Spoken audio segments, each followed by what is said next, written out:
So good morning class 8 students of St. Paul High School. So today we'll be going to do the same thing, factorization, but in today's video we'll learn a technique. By that technique we can do almost any kind of middle term splitting.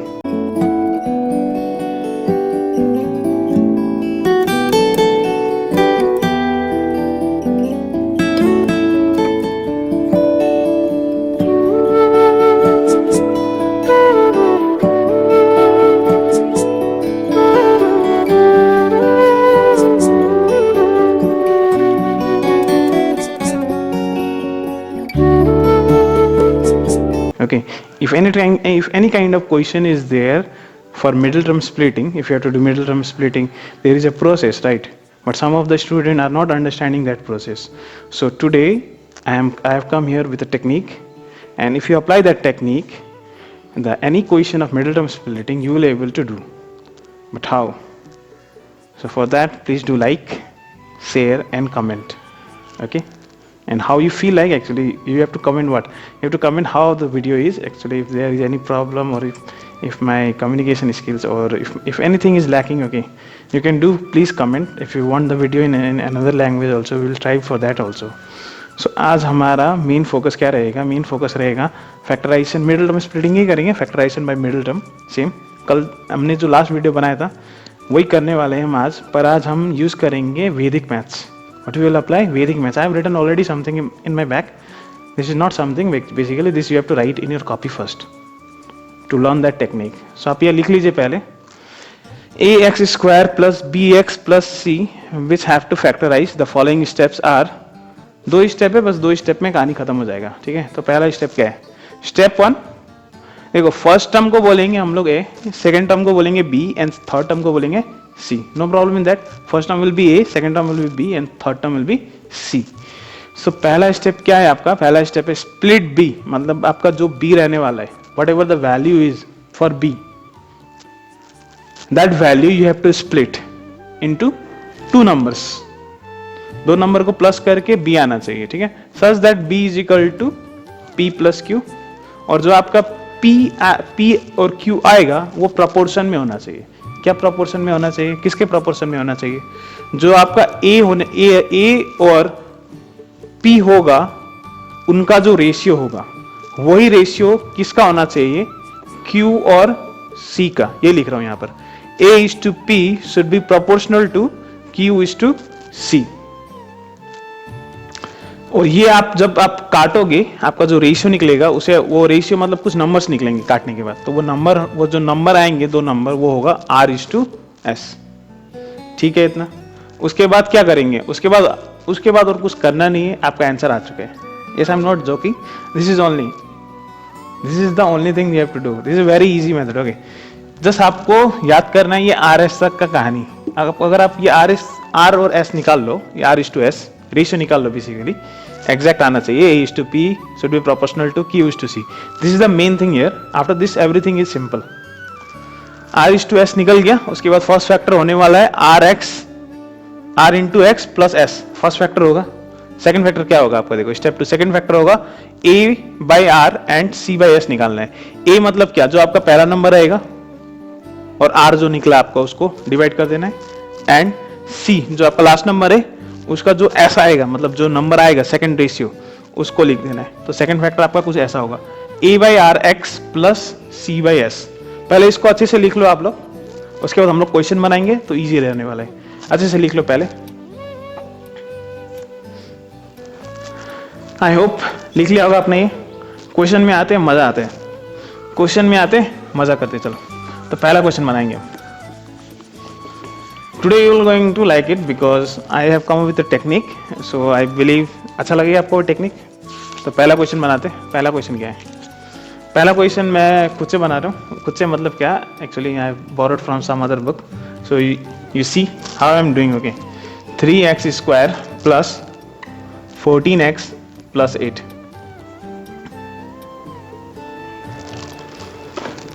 So first number है मेरा A, ये है A, ये है B, ये है C. ठीक है इतना. अगर कोई नंबर नहीं है तो सर कोई नंबर नहीं है तो कोई प्रॉब्लम नहीं है भाई, 1 है. ठीक है, इधर नंबर है. कभी कभी क्वेश्चन में क्या होता है, नंबर नहीं होता है, कोई नंबर नहीं है तो क्या करेंगे सर, नंबर नहीं है तो 1 होगा, ठीक है। तो ए इधर कितना है बेटा 3, बी कितना है 14, सी कितना है 8, इतना ठीक है। एक स्टेप उसमें नहीं बोला है, वो स्टेप आपको ये करना है। क्या करना है आपको, फर्स्ट नंबर लास्ट नंबर को मल्टीप्लाई कर लेते हैं। सेम जैसा हमने किया था वैसे ही इसको फॉलो करेंगे, क्योंकि वो जब आप स्प्लिट करोगे ना, स्प्लिट, तो कुछ बच्चों को तो समझ में आ जाएगा कैसे कर रहा हूँ मैं, कुछ बच्चों को बहुत ज़्यादा डिफिकल्टी आने वाला है। तो डिफिकल्टी ना आए उसके लिए हम क्या करेंगे, फर्स्ट टर्म और लास्ट टर्म को मल्टीप्लाई करते हैं। 8 3 जा 24। अब इसका एलसीएम निकाल लेते हैं। चलो इसका एलसीएम करेंगे तो 2 12 जा 2 6 जा 2 3 जा, तो फैक्टर क्या क्या है हमारे 2 2 2 और 3, इतना ठीक है। अब हमें लाना है 14 लाना है। तो 14 लाने के लिए हम क्या करेंगे, देखो 2 2 जा 4 4 2 जा 8, 8 प्लस 3 आया 14, नहीं आया सर, तो क्या करिए सर 14 तो लाना पड़ेगा सर। 3 2 जा 6 6 2 जा 12 और प्लस 2 आ गया मेरा 14। क्या किया हमने 3 2 जा 6 6 2 जा 12 तो हो गया, 14 चाहिए, प्लस 2 कर दो सर, प्लस 2। जो फैक्टर्स आएंगे उन्हीं को यूज़ करना है, ठीक है। अगर ये नहीं आएगा तो थोड़ा बहुत टाइम लगेगा जिनको जो पहली बार सीख रहे हैं, पर जो करते हैं उनको तो मज़ा आने वाला है। देखो 3 2 जा 6 6 2 जा 12 और 2 बच गया, 12 प्लस 2 14 होते हैं। देखो 12 प्लस 2 इज़ 14, हम लिख सकते हैं 12 प्लस 2, लिखते हैं 12 प्लस 2, ये 12 प्लस 2 ही होगा यहाँ पर। क्यों, क्योंकि हमें प्रपोर्शन में डालना है। देखो फर्स्ट स्टेप क्या था उधर, फर्स्ट स्टेप बी था, B should be equals to P plus Q, ठीक है। पी बी क्या है हमारा, देखो बी है 14, बी हमारा क्या है 14, हमें एलसीएम करके मिल गया 14। 14 कब आता है, 12 प्लस 2 करने से 14 आ रहा है बेसिकली। तो पहला नंबर लिखेंगे हम पी को 12 और क्यू हो जाएगा मेरा 2, ये पी और ये होगा क्यू। तो पी क्या है बेटा 12, क्यू क्या है 2। अब हमें ढूंढना है रेशियो, रेशियो किसका, A is to P should be proportional to Q is to C, मजा आने वाला है, ठीक है। A is to P should be proportional to Q is to C. Now what is A here, 3 लिख देते हैं हम, P हमारा क्या है 12 लिख देते हैं, Q क्या है बेटा हमारा, Q है 2 और C क्या है बेटा 8 लिख देते हैं। अब रेशियो का काटने की कोशिश करते हैं, काटते हैं, चलो 3 12 से कटता है बेटा, हाँ कटता है, कितना आएगा 1:4 आया 1:4। अब इधर काटने की कोशिश करते हैं, 2 का टेबल में 8 आता है जरूर कि नहीं आता है, आता है, कितने में आता है 4 जा, तो 1:4। तो हमारा एक रेशियो निकला कि नहीं निकला, देखो सेम है, देखो 1:4 इधर भी आया है, 1:4 इधर ही है, तो मतलब यही है, क्या है बेटा यही है, ये रेशियो है। वो रेशियो क्या है R:S, ये चाहिए था हमें, और हमारा फर्स्ट फैक्टर अब निकल गया हमारा, कुछ नहीं करना है, बस यही था। ये रेशियो अगर सेम आ गया बस कहानी खत्म है। अब खत्म हो गया तो आप खत्म करते हैं इसको। तो फर्स्ट फैक्टर क्या होगा, देखो फर्स्ट फैक्टर के लिए हमारे पास था r into x plus S. हमारा r क्या है देखो 1, तो 1, x तो x है प्लस s, तो कर ले x1 जा x प्लस, और s क्या है हमारा, सॉरी x है 4, तो x plus 4 is hour one factor. Second factor क्या होने वाला है, सेकंड फैक्टर भी निकाल लेते हैं, ये एक दो बार कर लो उसके बाद इजी है। सेकंड फैक्टर क्या है, सेकंड फैक्टर है a/r x प्लस c/s, इस फॉर्म में लिखना है हमें। a क्या है देखो, a है 3, लिख दो 3, r हमारा क्या निकला 1 निकला, तो लिख दो 1, x तो फार्मूला में है प्लस, c क्या निकला हमारा 8, और s क्या था हमारा 4, 1 divide by 3, 3 divide by 1 that is 3, x का x, और 4 से 8 कटता है बेटा 2, तो आ गया 3x प्लस 2। फर्स्ट फैक्टर आपका ये रहा, सेकंड फैक्टर ये रहा। फर्स्ट फैक्टर आपका x plus 4, second factor 3x plus 2, simple है ये।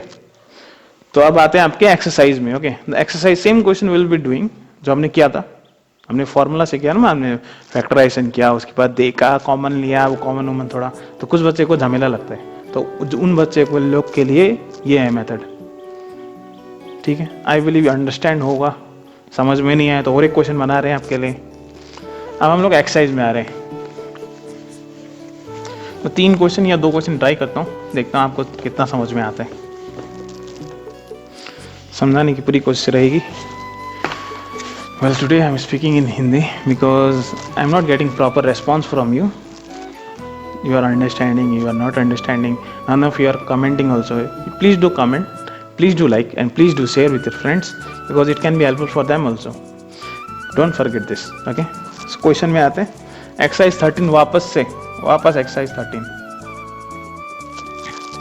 तो पहला पॉलिनोमियल क्या है मेरे पास? x² + 5x + 6. इसका करना मिडिल टर्म स्प्लिटिंग ना. Question number 1. क्वेश्चन नंबर 2 फिर से बना रहे हैं हम लोग. इस बार हम लगाएंगे technique.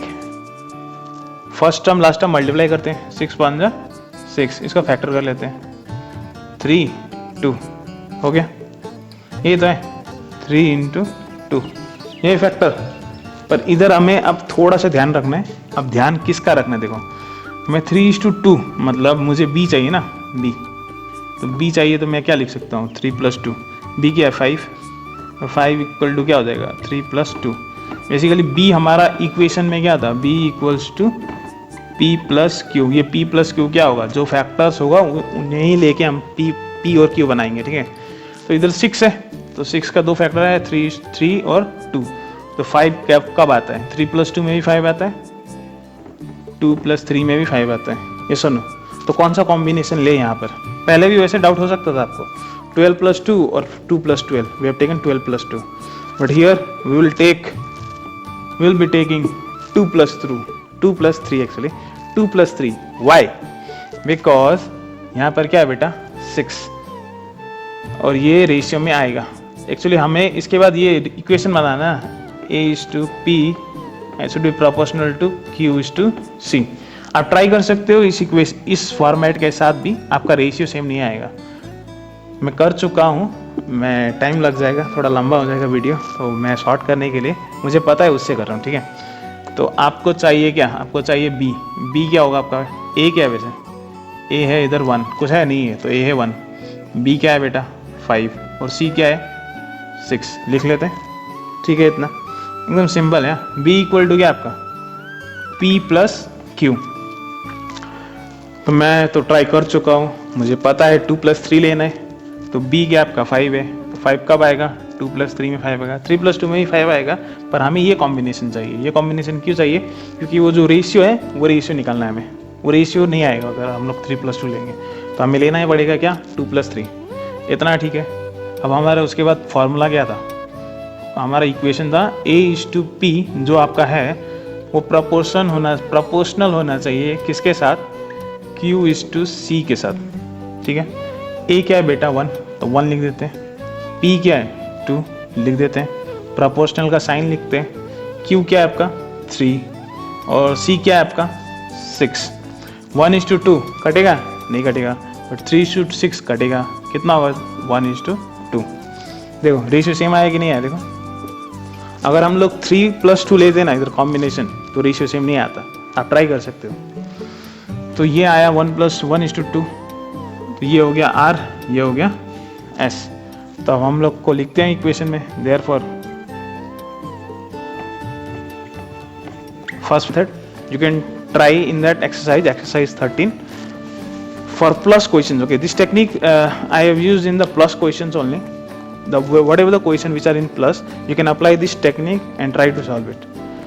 And if you face any problem, you can contact with me and you can send message also, or you can click the photo wherever you have doubt. I believe you have understood this technique, and if you have problem in this technique also, you can contact with me. Thank you.